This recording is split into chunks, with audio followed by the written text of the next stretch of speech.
Richard Sterling, a 58-year-old billionaire CEO, is falsely accused of corporate fraud that could destroy his family's three-generation company. During the trial that will determine his fate, when all evidence points against him, a 12-year-old girl bursts into the courtroom. Emma, daughter of the janitor who has worked in the building for years, takes the microphone and defends Sterling with an eloquence and legal knowledge that shocks experienced lawyers. Her brilliant defense not only proves the CEO's innocence, but reveals a devastating conspiracy. Moved by the girl's courage, Sterling investigates her story and discovers a truth that will change their lives forever. Emma is his biological daughter, the result of a past love with Maria, the janitor he has secretly loved for decades. Now facing social prejudices and his own family, Sterling must choose between his world of privilege and the chance to form the family he has always wanted. The marble floors of Sterling Tower had witnessed 3 generations of success, but today they would witness something far more profound. When a man loses everything he's built, sometimes he discovers what he should have been building all along, but no one could have imagined what would happen next. Please like and comment if you're enjoying this incredible journey of justice, love, and family secrets. The gavel's echo reverberated through the packed Manhattan courtroom as Richard Sterling adjusted his Armani tie for the 100th time that morning. At 58, he commanded boardrooms across 3 continents, yet here he sat, reduced to a defendant in a case that threatened to destroy everything his grandfather had built. "Mr. Sterling," would the district attorney Rebecca Morrison's voice cut through the tension like a blade, "you stand accused of embezzling $47 million from your own shareholders. How do you plead?" Richard's weathered hands, which had signed billion-dollar deals without trembling, now shook as he gripped the mahogany rail. The gallery behind him buzzed with whispers from reporters, former allies and vultures waiting to feast on his empire's carcass. "Not guilty, Your Honor." The words felt hollow in his mouth. 3 months ago, he'd been Time magazine's CEO of the year. Now, his own board had voted him out, his wife had filed for divorce, and his 2 adult children refused his calls. The evidence against him seemed ironclad. His digital signature on fraudulent transfers, his private account fattened with stolen funds, his own CFO testifying against him. Judge Patricia Hawthorne, a stern woman in her 60s, peered over her reading glasses. "Very well, Mrs. Morrison. Present your opening statement." As the prosecutor rose, Richard caught a glimpse of the woman in the gallery's back row. Maria Santos, 44 years old, sat with her hands folded, her dark eyes fixed on him with an expression he couldn't decipher. For 12 years, she'd cleaned his offices after hours, invisible to most, but never to him. Their brief affair 15 years ago had been the most genuine relationship of his life, yet he'd let societal pressure and his late father's disapproval tear them apart. "Ladies and gentlemen of the jury," Morrison began, her voice theatrical, "Richard Sterling isn't just a thief, he's a traitor to every person who trusted him with their life savings." The words hit like physical blows. Richard closed his eyes, remembering his grandfather's weathered hands teaching him to read financial statements at age 10. "Sterling men build things that last, Richie," the old man had whispered. "We don't just make money, we make legacies." Now that legacy crumbled with each damning piece of evidence Morrison presented. Bank records, forged documents, testimony from Sterling Industries' own executives, all painting him as a greedy megalomaniac who'd betrayed his shareholders' trust. As the prosecutor's voice droned on, Richard's mind wandered to the night 15 years ago when he'd last held Maria in his arms. They'd met during a company charity gala where she'd been serving tables to pay for night school. Her intelligence had captivated him, her warmth had melted his corporate ice, and for 6 months he'd believed love could conquer everything. But his father had discovered their relationship, threatening to disinherit Richard and destroy Maria's chances at a better life. "She's using you, son," the old man had hissed. "Gold diggers come in all packages." To protect Maria from his family's cruelty, Richard had ended things, breaking both their hearts. Years later, when she'd applied for the janitorial position, he'd ensured she got the job, watching from afar as she raised her daughter alone. He'd never asked about the child's father, assuming she'd moved on, married, built the life he couldn't give her. "Your Honor," his attorney, David Brennan, stood for the defense opening, "my client is innocent.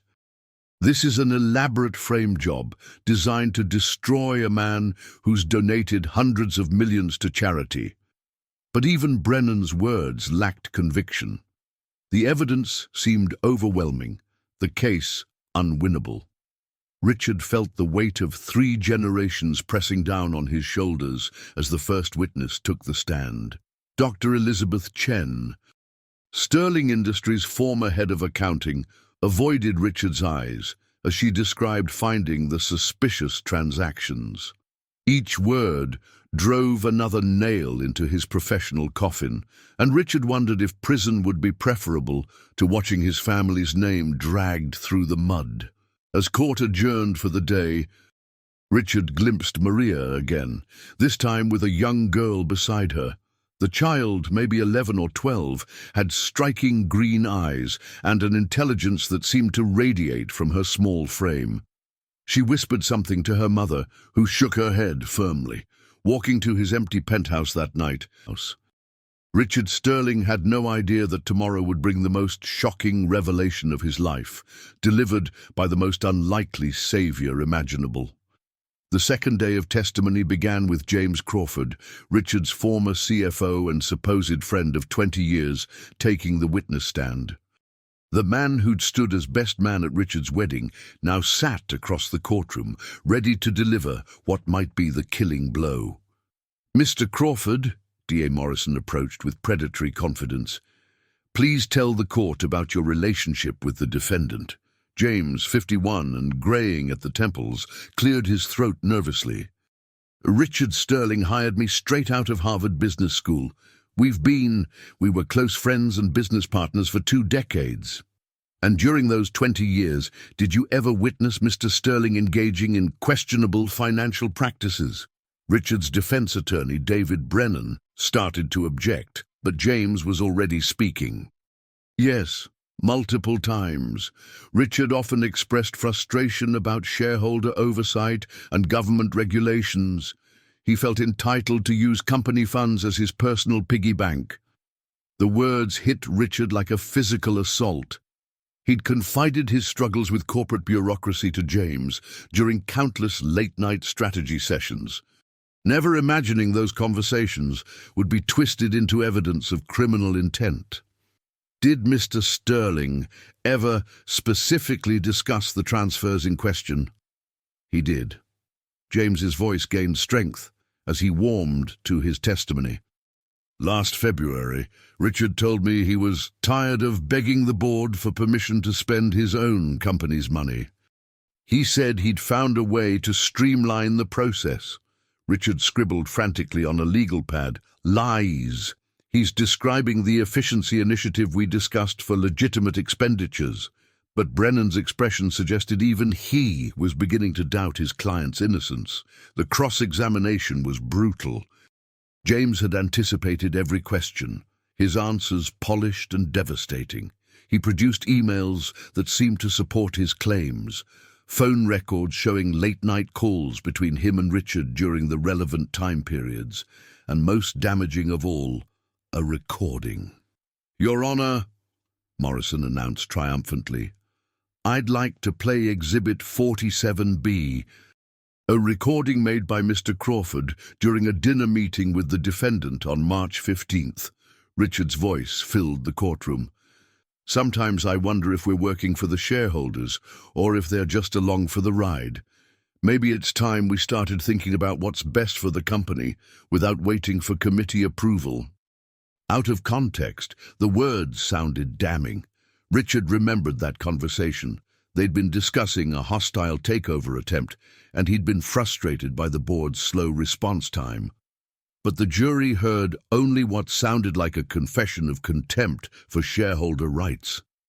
During the lunch recess, Richard sat alone in a conference room, his untouched sandwich growing cold. Through the window, he could see protesters gathering outside the courthouse, some demanding justice for corporate criminals, others supporting him with signs reading "Free Sterling" and "Innocent until proven guilty."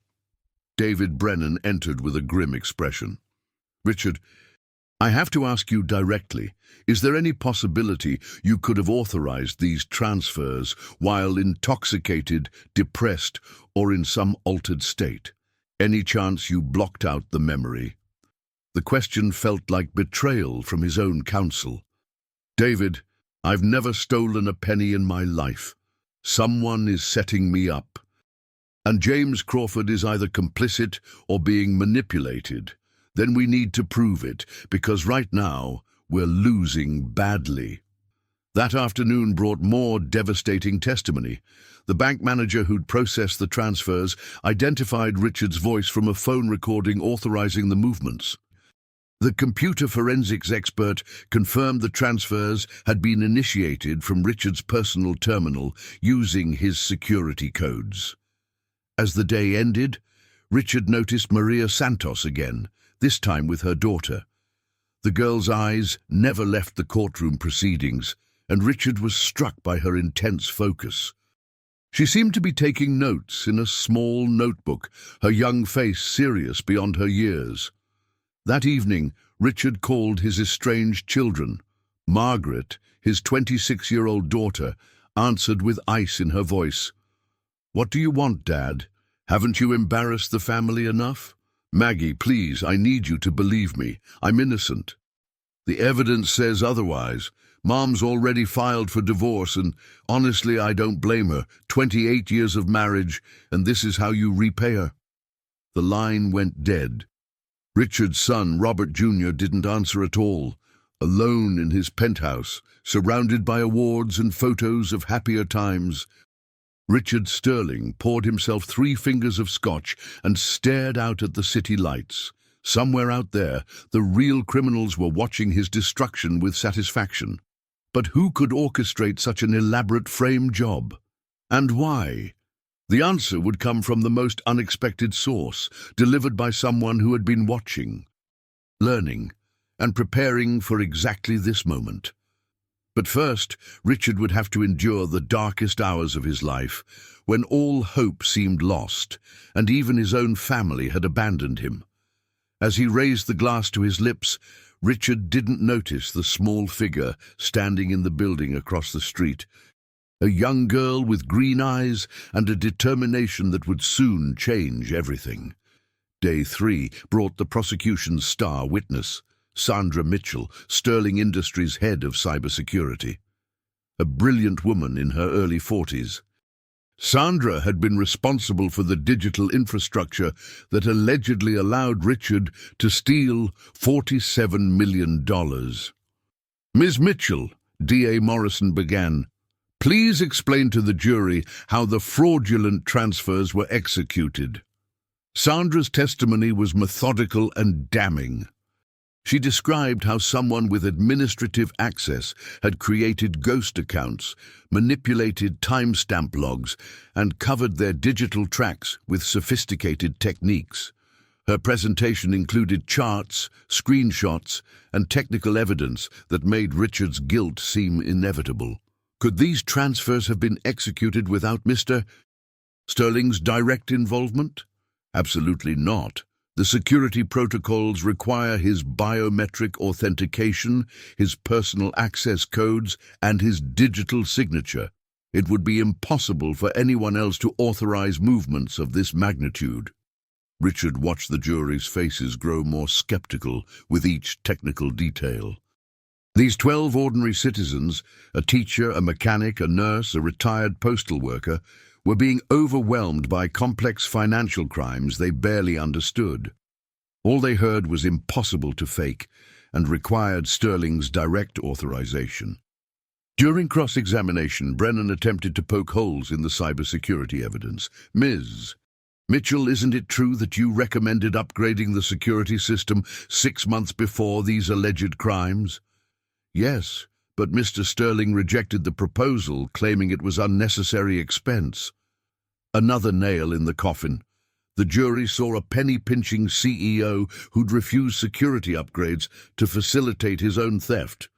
And isn't it possible that sophisticated hackers could have compromised the existing system? Sandra shook her head confidently. Our investigation found no evidence of external intrusion. The commands came from inside the system, using legitimate credentials. As Sandra left the stand, Richard caught sight of Maria's daughter again. The girl was writing furiously in her notebook, her brow furrowed in concentration. Something about her intensity nagged at him. She seemed to understand the technical testimony in ways that surprised him. The afternoon brought character witnesses for the prosecution.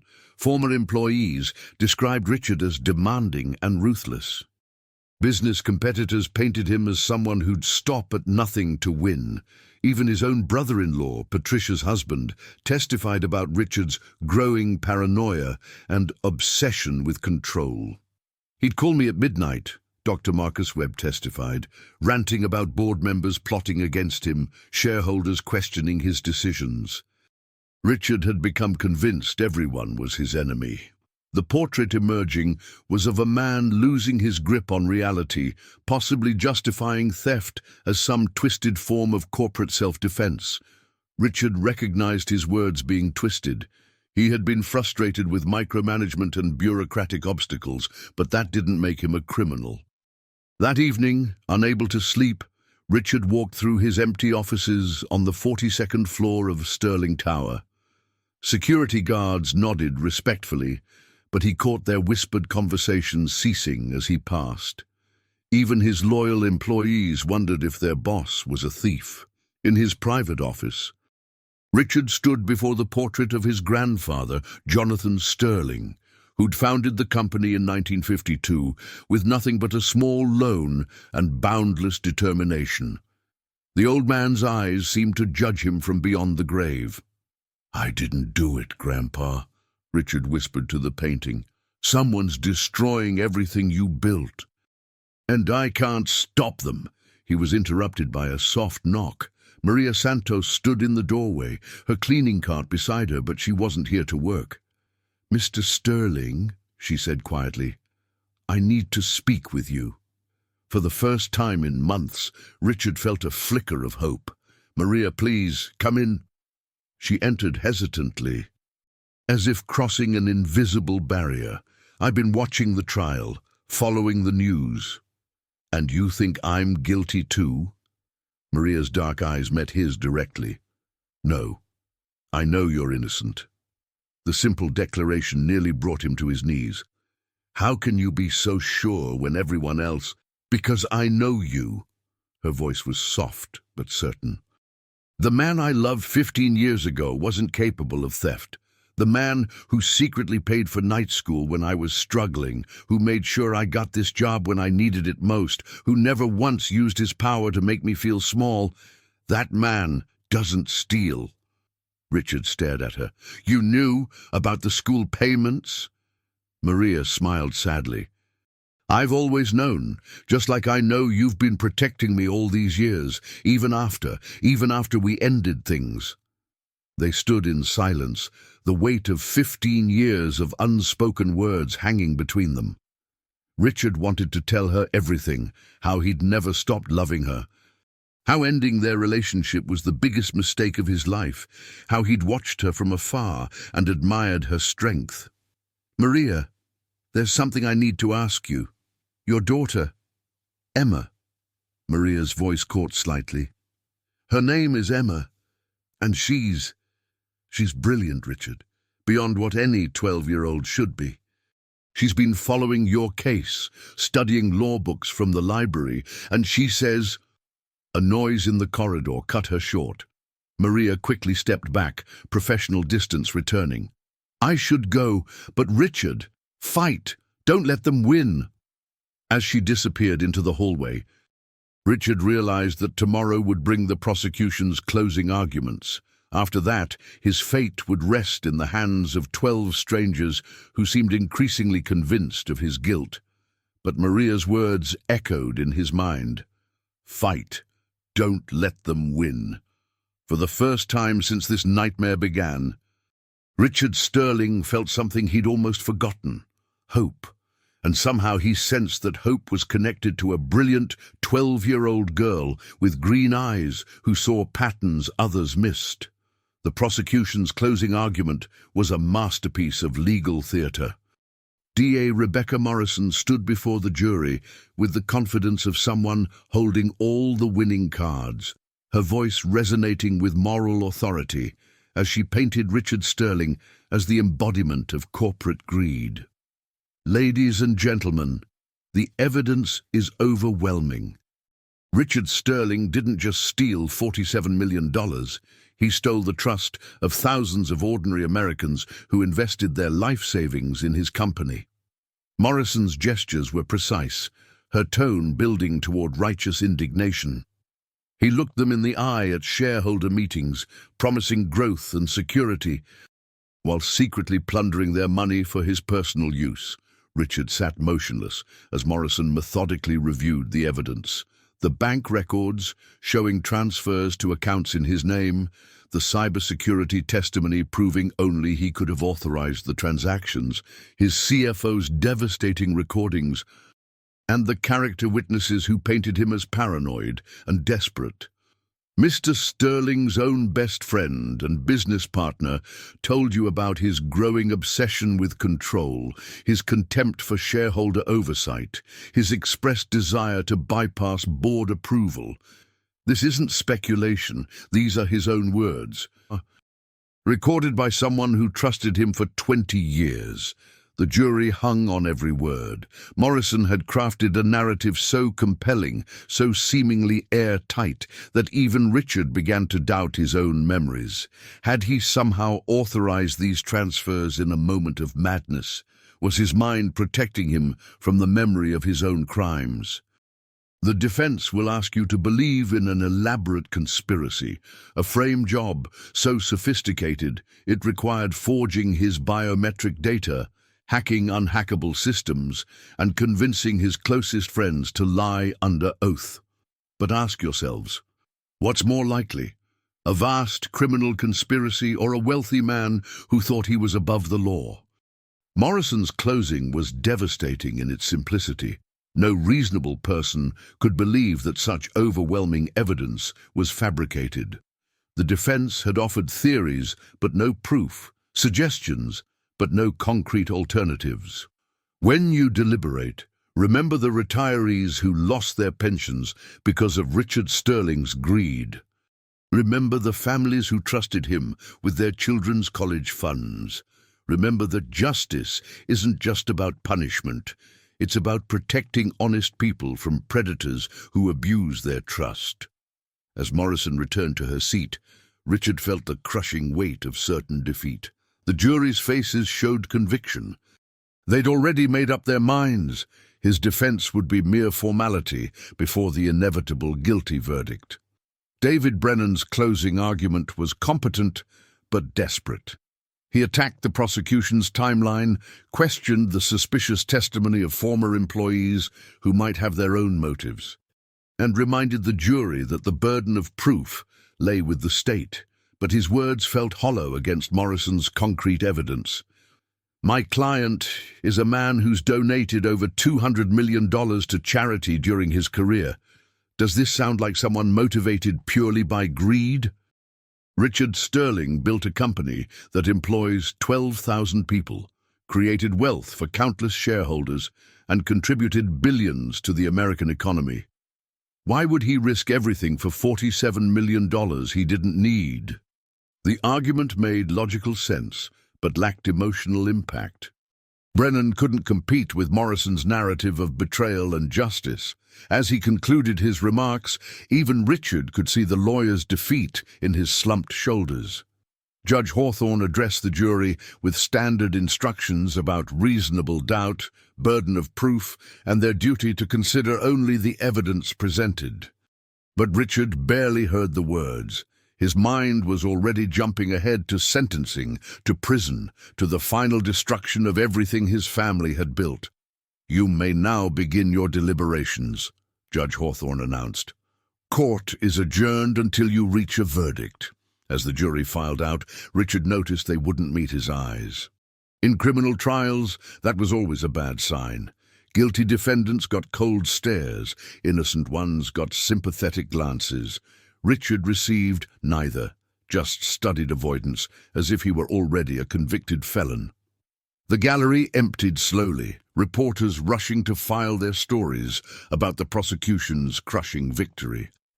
Richard sat alone at the defense table, his hands folded, trying to prepare himself for what came next. Prison would be a death sentence for a high-profile CEO. He'd be a target from day one. "Richard."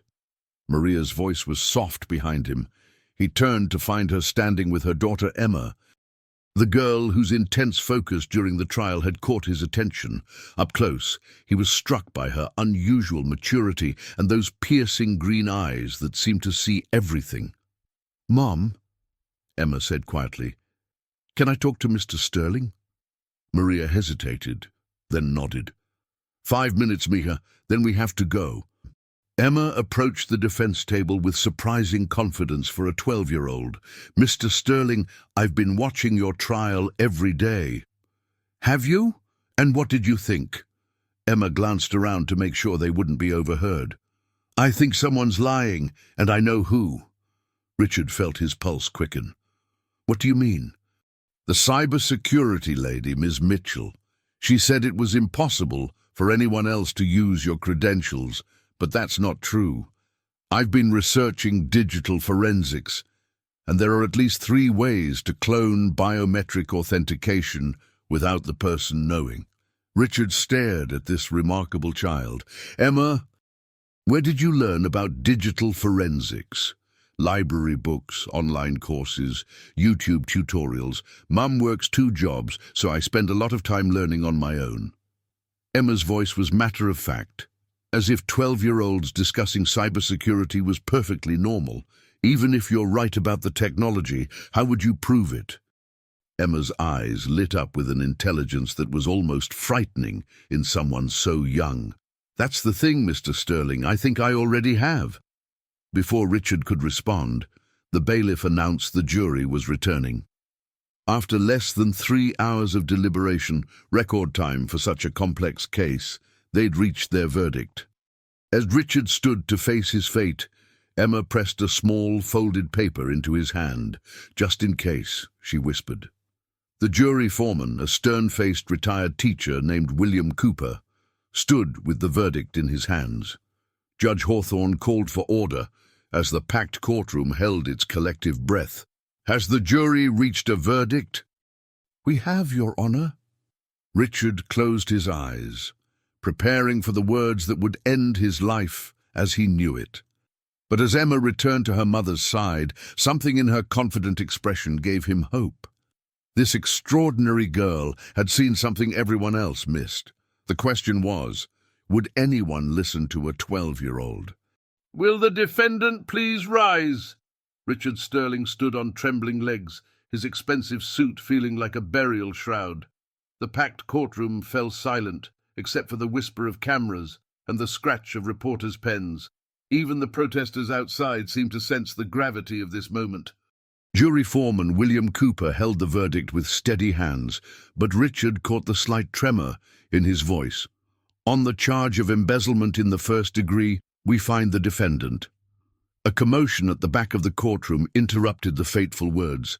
Emma Santos, all 4 feet 11 inches of her, had somehow slipped past the bailiffs and was walking purposefully down the center aisle.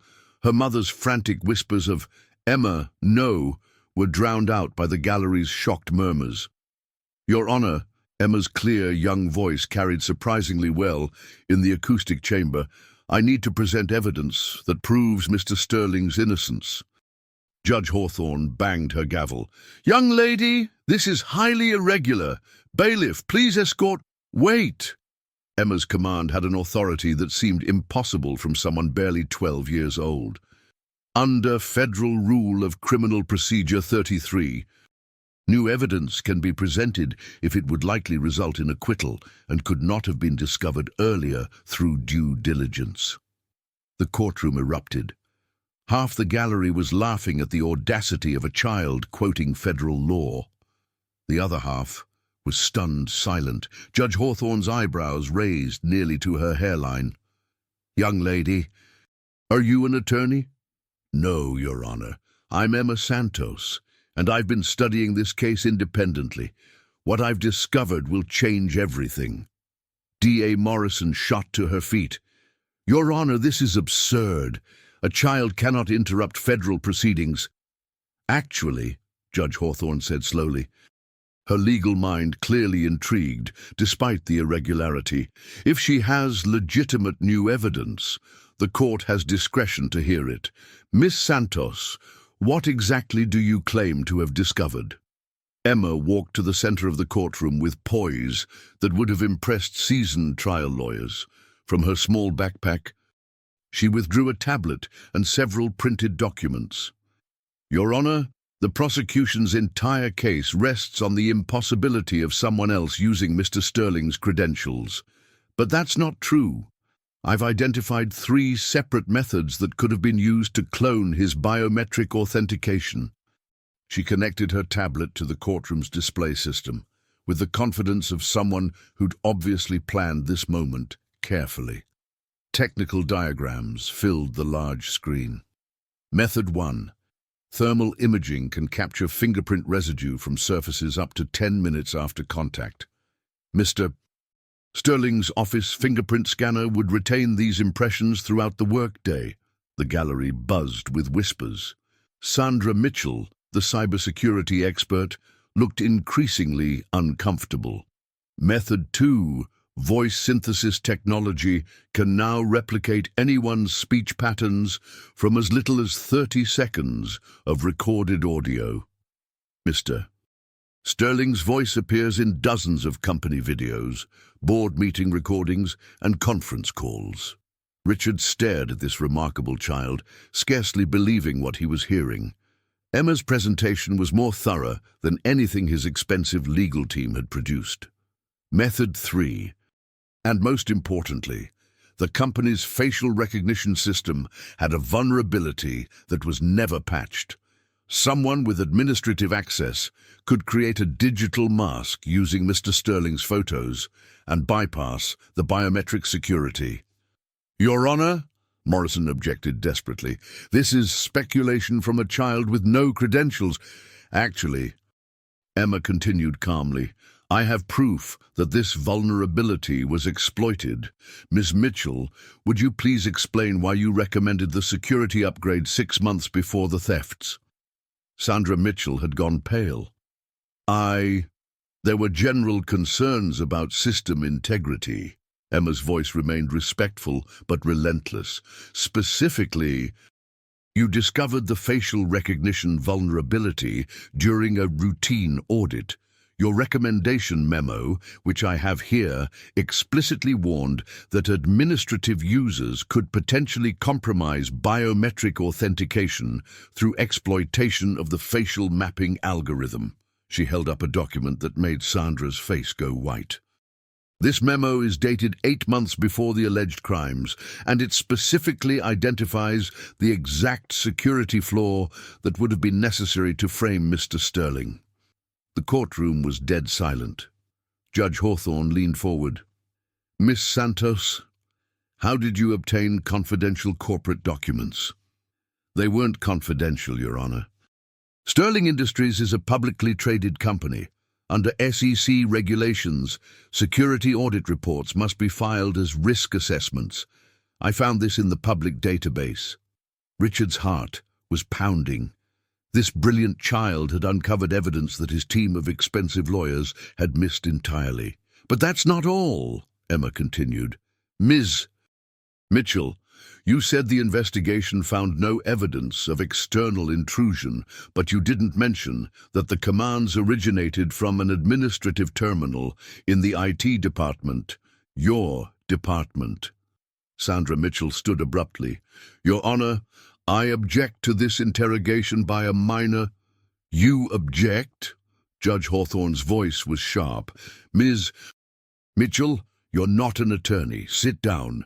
Emma pressed her advantage. The transaction logs show the fraudulent transfers were initiated from Terminal IT-7, which was assigned to Ms. Mitchell's team. The timestamp coincides with her badge access to the server room, and most damning of all, Emma paused for dramatic effect that would have made any trial lawyer proud.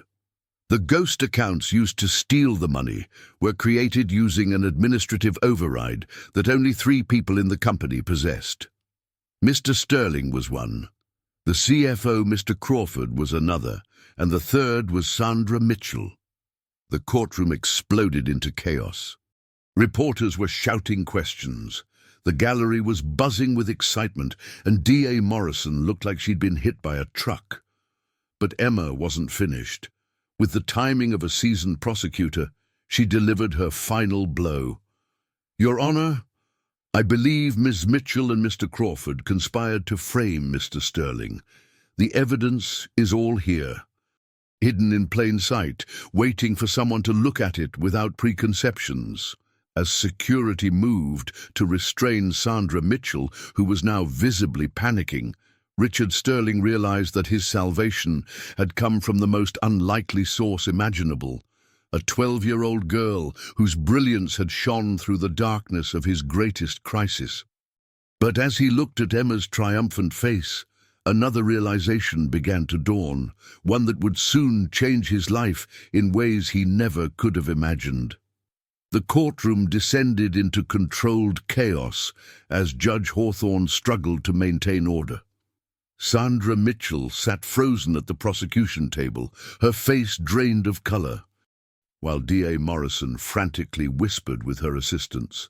In the gallery, reporters were texting furiously, knowing they were witnessing legal history in the making. Your Honor, Emma continued with remarkable composure, I have additional evidence that confirms the conspiracy. Judge Hawthorne banged her gavel repeatedly. Order! Order in the court. She turned to Emma with a mixture of admiration and bewilderment. Miss Santos, this is highly unusual, but your presentation has raised serious questions about the evidence. However, you cannot simply make accusations without— I have proof, Emma interrupted respectfully. She connected a flash drive to her tablet, and new documents appeared on the courtroom display. These are bank records showing payments from a shell company called Meridian Consulting to both Sandra Mitchell and James Crawford in the months leading up to the alleged thefts. The silence was deafening. Emma's evidence was displayed for everyone to see. Regular payments of $25, $00 to Mitchell and $50,000 to Crawford, all originating from an account linked to Sterling Industries' main competitor, Blackstone Corp. Meridian Consulting is owned by Blackstone's subsidiary companies. They've been planning a hostile takeover of Sterling Industries for 2 years, but they needed to destroy Mr. Sterling's reputation first. Richard felt as if he were watching his life through someone else's eyes. This 12-year-old had unraveled a conspiracy that his legal team, the FBI, and the SEC had all missed. D.A. Morrison finally found her voice. Your Honor, even if these allegations have merit, they don't negate the evidence against Mr. Sterling. The biometric authentication was compromised, Emma said firmly. I have security footage from Sterling Tower showing Ms. Mitchell accessing Mr. Sterling's office after hours on 3 separate occasions. She had opportunity to collect his biometric data and plant evidence on his computer. She clicked to another screen showing grainy security footage, time-stamped during the weeks before the alleged crimes. The images clearly showed Sandra Mitchell entering Richard's office with a small device that looked suspiciously like the thermal imaging scanner Emma had described. Judge Hawthorne turned to Sandra Mitchell. Ms. Mitchell, these are serious allegations. Do you wish to respond? Sandra's composure cracked entirely. I can't. This is insane. You're going to believe a child over trained professionals. This child has presented more compelling evidence in 20 minutes than has been seen in this entire trial. Judge Hawthorne replied coldly. Bailiff, I want Ms. Mitchell and Mr. Crawford taken into custody pending investigation of these allegations. As security moved toward the prosecution table, James Crawford bolted for the exit. He made it halfway up the aisle before a bailiff tackled him, sending papers flying and spectators scrambling. Sandra Mitchell stood slowly, her hands shaking. You don't understand, she said, her voice breaking. They threatened my family. Blackstone said if I didn't cooperate, they'd destroy my husband's medical practice, ruin my children's college prospects. I never meant for it to go this far. The confession hit the courtroom like a thunderbolt. Emma nodded sadly, as if she'd expected this reaction. Your Honor, conspiracy often relies on coercion. Ms. Mitchell was likely as much a victim as Mr. Sterling. Richard stared at Emma with growing amazement, and something else, a strange sense of recognition that went beyond gratitude. This remarkable child had not only saved his life and reputation, but had shown a wisdom and intelligence that seemed almost impossible for her age. As Judge Hawthorne declared a recess to sort through the explosive new evidence, Richard caught Emma's eye across the courtroom. In that moment, looking into those brilliant green eyes that seemed so familiar, he felt the first stirring of a question that would soon change everything he thought he knew about his life. 3 days after Emma's courtroom revelation, Richard Sterling sat in his office, staring at DNA test results. The papers trembled in his hands as he read, probability of paternity, 99.997%. Emma Santos was his daughter. For 12 years, his biological child had lived in poverty while he inhabited luxury, completely unaware. Maria had never told him, never asked for support, never claimed what was rightfully Emma's. His phone buzzed with congratulations from politicians and business partners who'd abandoned him days earlier. Sterling Industries' stock soared after the conspiracy exposure, but Richard barely noticed his vindication. All he could think about was Emma's brilliant mind and the 15 years he'd lost with Maria. A soft knock interrupted his thoughts. Maria stood in the doorway, her cleaning uniform replaced by a simple blue dress. Richard, we need to talk. He gestured to the chair where they'd shared coffee and dreams 15 years ago. I know about Emma. Maria's composure cracked. I wondered if you'd figure it out. She has your eyes, your intelligence, your determination to fight for justice. Why didn't you tell me? Maria's eyes flashed with old pain. Tell you what? That the man who ended our relationship because I wasn't good enough had given me the greatest gift of my life. That I was raising a genius who asked why her daddy didn't want her. The words cut deep. Richard remembered their last conversation when he'd chosen inheritance over love, his father's approval over happiness. I was young and scared, Richard said quietly. My father threatened to disown me, to destroy your chances. I thought I was protecting you. You were protecting yourself, Maria replied sadly. I loved you completely. When you walked away, I was pregnant, but I'd seen how your family treated me. I wouldn't subject my child to that rejection. How did you manage, raising her alone? Emma made it easier. Reading by 3, algebra by 7, full scholarship to St. Catherine's Academy at 10. Maria's voice filled with pride. She wants to be a lawyer. She saved me, Richard said. Maria, she's extraordinary. Her fearlessness, her mind. She gets that from both of us. Your analytical thinking, but also compassion. They sat in comfortable silence. Finally, Richard spoke. I want to be part of her life. Both your lives. Maria's eyes glistened. Richard, you're powerful. We're not your world. Maybe I've been living in the wrong world. He moved to the window. Emma saved my life, not just career, my actual life. For the first time in decades, I saw real courage, real intelligence driven by love instead of profit. What are you saying? Richard knelt beside her chair. I'm saying I love you, never stopped. I want to spend whatever time I have making up for the lost years. Maria pulled back, tears streaming. You can't just decide you want a family because you discovered you have one. Emma isn't some acquisition. She spent 12 years wondering why her father didn't care. Then help me earn her trust. Help me become the father she deserves. Emma's voice came from the doorway. Mom, is everything okay? Both adults turned. Emma stood in her school uniform, intelligent eyes taking in the emotional scene. Emma, honey, how long have you been there? Long enough, Emma replied carefully. She looked directly at Richard. So you're my father. Richard faced his daughter across the office, feeling like his most important case was being decided. Emma's green eyes studied him with analytical intensity. Emma, I know I have no right to call myself your father. I haven't earned that title. No, you haven't, Emma replied matter-of-factly, but biology is biology. What do you want to do about it now? Her directness was refreshing and terrifying. I want to know you, understand how a 12-year-old solved a case that stumped federal investigators. Emma moved to his wall of awards, studying diplomas and photos with presidents. Impressive resume, but what kind of person are you when cameras aren't rolling? The penetrating question left Richard exposed. I don't know anymore. 20 years focused on building the company, I lost track of who I am underneath success. And now?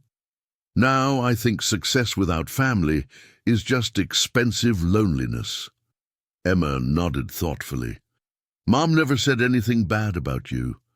When I asked about my father, she said you were a good man who made difficult choices. I imagined you were a spy overseas, unable to come home. The innocent fantasy broke Richard's heart. Less noble. I was a coward who let others' opinions matter more than love. But you're here now. That counts. Maria spoke up. Emma, you don't have to decide anything. This is overwhelming. Actually, I've been processing this for years. Emma turned back to Richard. I've known you were my father since I was 8. The resemblance is obvious when you're looking. Both adults stared in shock. You've known for 4 years? I hacked Sterling Industries' employee database at 9, Emma said casually. Found Mom's records, traced the timeline. Then I started following your career, reading about your decisions, charitable work. Richard felt dizzy. You've been watching me? Studying you. I wanted to understand what kind of man you were before revealing myself. The trial accelerated my timeline. Maria sank into her chair. Emma, you never told me. I didn't want to hurt you. You've sacrificed everything for me. Emma's voice softened. But when I saw him being framed, I couldn't let an innocent person go to prison, even my absent father. Richard was overwhelmed by his daughter's maturity. What's your verdict? After 4 years of study, what kind of man am I? Emma considered seriously. Flawed but not evil, successful but lonely, capable of great generosity and great mistakes, someone who deserves a second chance if he's willing to earn it. How do I earn it? By being present. Not just physically but emotionally. I don't need expensive gifts. I need a father who shows up consistently, cares about my thoughts, doesn't see me as obligation or PR opportunity. What if I mess up? Then you'll apologize and try harder. That's what families do. The word families hung hopefully. Richard looked at Maria, watching their daughter with amazement. There's something else, Emma continued. If we're going to be a family, it has to be real, not secret meetings. I've spent 12 years ashamed my father didn't want me. I won't spend 12 more ashamed you're embarrassed by us. The challenge was clear. Choose his privileged world or choose love with social consequences. Emma, I've spent too many years caring what others think. You and your mother are the best things that happened to me. If the world has problems, the world can adjust." For the first time, Emma smiled brilliantly. "In that case, I think we might have a chance at this family thing." The Sterling mansion had hosted countless galas and meetings over 3 generations. Tonight, it would witness the most contentious gathering in its history. Richard arrived with Maria and Emma, their Honda Civic absurd among the Bentleys. Emma wore her best Target dress next to relatives in designer clothes. "Remember," Richard murmured, "these people's opinions stopped mattering when I realized what I'd lost by listening to them." Emma squeezed his hand. "Are you nervous?" "Terrified. These people have been my family 58 years. You and your mother 3 weeks. But somehow you feel more real." His sister Patricia approached with barely concealed hostility. "Richard, we need to discuss this privately." "Patricia, meet my daughter Emma and her mother Maria." Richard interrupted firmly. Patricia's forced smile looked painful. "How lovely." Emma stepped forward with perfect poise. "Nice to meet you, Aunt Patricia. Thank you for having us in your beautiful home." Richard's ex-wife Catherine appeared with their adult children, the reunion Arctic. "Really, Richard? A 12-year-old bastard and her cleaning lady mother? This is moving on?" Emma's face remained calm, but Richard felt her hand tighten. He moved protectively in front of them. "Catherine, show respect to my family or leave." "Your family?" Robert Jr. laughed bitterly. "Dad, she's not family. She's a mistake you're romanticizing because of midlife crisis." "Actually," Emma said quietly, "I'm not a mistake. I'm the result of 2 people loving each other before fear and prejudice tore them apart. If that makes me unwelcome, I can wait in the car." Her dignity silenced the room. Even Catherine looked ashamed. Brother-in-law Marcus stepped forward. "Perhaps we could discuss this calmly. Emma, you seem remarkable. This isn't personal." "Yes, it is," Emma replied with devastating honesty. "This is entirely about whether I'm worthy of being family based on my mother's economic status and birth circumstances." She looked at the Sterling portraits, then back at relatives. "I've read your family history. Jonathan Sterling built an empire through hard work and integrity. Your generation seems to have forgotten wealth should create opportunity, not barriers." Margaret spoke up. "Emma, you seem intelligent, but this family has obligations, appearances." "I understand perfectly." Emma interrupted. "You're embarrassed by my existence. You think we'll diminish your social standing, but has it occurred to you that maybe your social standing needs diminishing?" Patricia tried different tactics. "Emma, dear, surely you see this is complicated. Perhaps financial support, education help, but appropriate boundaries." "Appropriate boundaries?" Maria finally spoke, voice shaking with anger. "You mean keep us hidden so we don't embarrass you at the country club?" "I've heard enough," Richard said. "Maria, Emma, let's go." As they left, Catherine called out, "Richard, choose them over your real family. Don't expect to come crawling back when this fantasy falls apart." Richard stopped. "Catherine, you've never been more wrong. I'm not choosing them over my real family. I'm finally recognizing who my real family actually is." Driving away, Emma was quiet. Finally, that was harder than the courtroom. Families can be more brutal than prosecutors. Richard agreed. "They'll come around eventually." "No, they won't," Emma said matter-of-factly. "And that's okay. We don't need their approval to be happy." 6 months later, Richard announced his engagement to Maria and intention to adopt Emma. The news triggered media avalanche and corporate upheaval. The Sterling Industries Board convened emergency meeting, demanding Richard's removal. Patricia led the charge, claiming he'd become emotionally unstable and was damaging company reputation. Richard faced 12 former allies in the boardroom, where he'd made billion-dollar decisions, now looking at him like he'd lost his mind. Preliminary vote, 8-4 for removal. Richard, board member Harrison Wells, said sadly, "This situation with the cleaning lady and her child is affecting shareholder confidence." Maria has a name. She has 2 degrees and raises the most brilliant child I've met. If shareholders are concerned, they should look at our record profits since the trial. But numbers couldn't overcome prejudice. The decision was final: 30 days to step down voluntarily or face public removal. That evening, Richard found Emma reading college-level corporate law. At 13, she grew more intellectually formidable monthly. "Bad day?" she asked without looking up. "The worst. They're forcing me out." Emma marked her place, giving full attention. "Because of Mom and me. Because of their prejudice." "Same thing.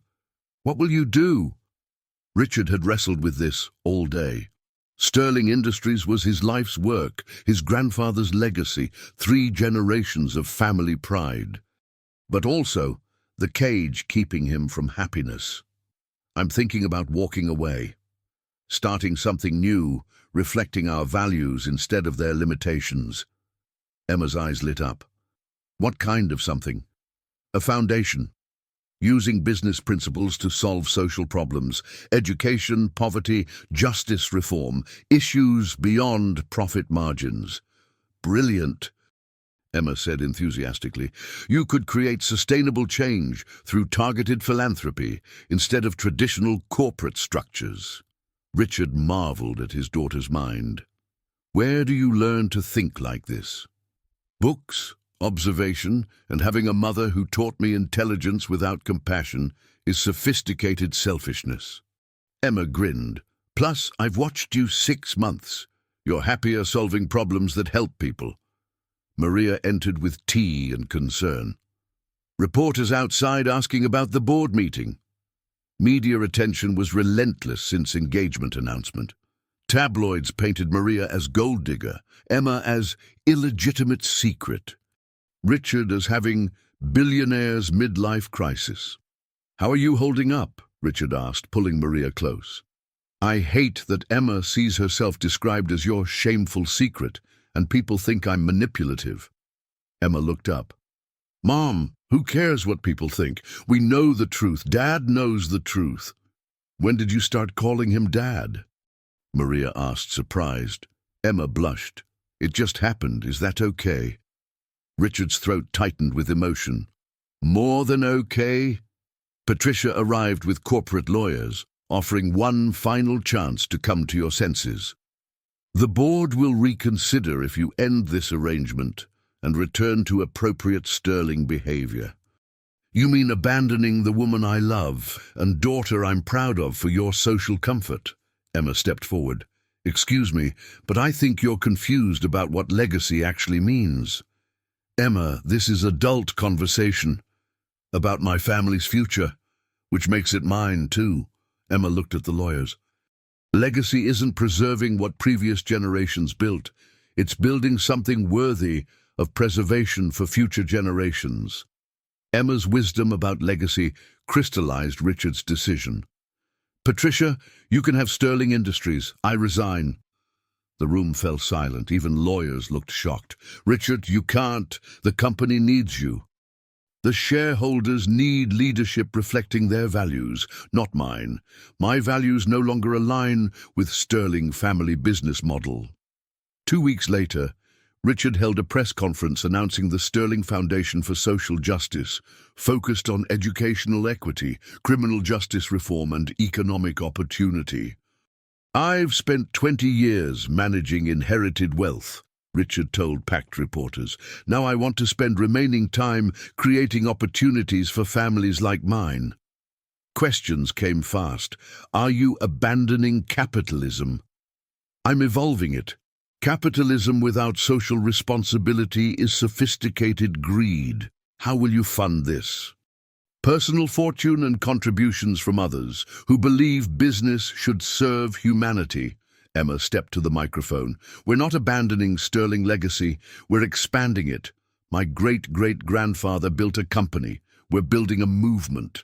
The Foundation's first initiative, full college scholarships for service workers' children, with Emma designing application processes, identifying brilliant minds, regardless of socio-economic background. 6 months later, Richard married Maria in Central Park. Emma served as maid of honor in a dress she designed based on sustainable fashion research. Judge Hawthorne performed the ceremony. "I've seen many things in my courtroom, but never justice served more beautifully than when this family found each other." Sterling Industries struggled under Patricia's leadership. Stock fell, employees left, clients questioned direction. Meanwhile, the foundation attracted top talent drawn by Richard's business acumen and Emma's innovative thinking. Emma's first major project, AI-powered system identifying educational gaps in underserved schools. At 14, she corresponded with MIT and Stanford scientists, developing algorithms predicting which students needed intervention. "She's not just brilliant," Stanford's Dr. Sarah Chen told Richard. "She's brilliantly compassionate." That combination is rarer than pure intelligence. The foundation's second year brought national recognition. Emma, now 15, spoke at education conferences and technology summits. Her TED Talk garnered 10 million views. Their greatest success wasn't awards, it was scholarship recipients thriving in college. Reform programs, reducing recidivism, innovative tools, closing achievement gaps. Richard often worked late with Emma on strategic plans. Maria would bring coffee, reminding them family time mattered too. "Are you happy?" Maria asked one evening, watching Emma explain quantum computing to foundation interns. "Happier than I imagined possible," Richard replied honestly. "I spent 58 years building wealth. These 3 years, I've been building meaning." "Don't you miss the power, prestige?" Richard considered seriously. "I miss having unlimited resources, efficiency, but I don't miss isolation. Constant pressure prioritizing profit over people. Or success is emptiness without purpose." Emma joined them, laptop open to emails from young innovators worldwide, applying her educational theories. "Dad, I've been thinking about our 5-year expansion plan." "What brilliant idea is keeping you awake?" "International partnerships. Brilliant kids in every country could benefit from our scholarship model, but we need to adapt approaches to different cultural contexts." Maria shook her head. "When I was 15, I worried about algebra and boys. Emma's planning global educational reform." "Different priorities," Emma grinned. "Though I should probably think about boys eventually. Normal teenage development." Richard mock glared. "You're not allowed to date until 30. "Dad, that's not how constitutional rights work. I've read the relevant case law." 3 years after Richard's resignation, Sterling Industries faced bankruptcy. Patricia's leadership had driven away clients, demoralized employees, alienated shareholders. Desperately, the board offered Richard complete operational control with record-breaking salary. The meeting occurred in the same boardroom where they'd voted him out, but now the atmosphere was desperate rather than hostile. "Richard," Harrison Wells began, "we made a mistake. The company needs your vision. We're prepared to offer anything, complete autonomy, board restructuring, even family positions." Emma, now 16 and increasingly involved in foundation strategy, had accompanied Richard. She'd grown into a remarkable young woman, poised, brilliant, fearlessly honest. "Aunt Patricia," Emma said, "what specifically changed your perspective about our family being worthy of the Sterling name?" Patricia looked uncomfortable. "The company is failing, Emma. We need your father's expertise." "That's not what I asked. I asked what changed your perspective about our worthiness." Finally, Patricia spoke with apparent humility. "Watching what you've accomplished with the foundation, the lives you've changed, impact you've made. Maybe I was wrong about what Sterling legacy should represent." "The foundation has helped thousands get college educations," board member Janet Morrison added. Your scholarship recipients are becoming doctors, lawyers, engineers. You've created more lasting value in 3 years than most companies create in decades. Richard considered the question that would define his life. The offer was everything he could have dreamed 3 years ago. Complete vindication, unlimited power, chance to restore family business empire. But looking around the boardroom, he realized he'd already won everything that mattered. I appreciate the offer, but I'm declining. Board members looked stunned. Patricia gasped. The salary alone would be 60 million annually. You could fund your foundation and run the company. That's not the point.